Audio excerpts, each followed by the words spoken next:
The German government and the Federal Criminal Police Office have issued a warning that terrorists could carry out a chemical weapons attack. And the warning's divided into several worrying scenarios. The report describes what terrorists might use to carry out chemical attacks, including poisoning drinking water and food supplies. Possible attacks on chemical plants and chemical transit facilities are also considered high risk. The report presents detailed descriptions of the threats and the extent to which security authorities, hospitals and rescue services are prepared.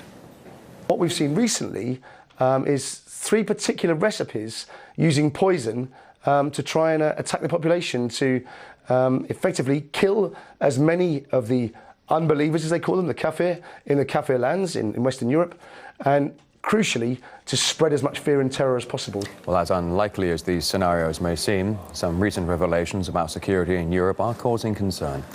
Last year in Brussels, police found a bomb-making factory full of chemicals during raids in the wake of major terror attacks in the city.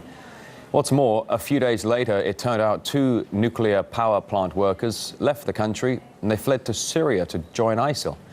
And in Germany, alarm bells rang when military equipment was stolen from an armory, on a U.S. military base in Stuttgart.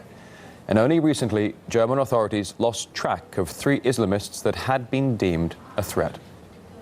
What we've seen with both Al-Qaeda and with ISIS is a strategy, if you like, that they call death by 1,000 cuts.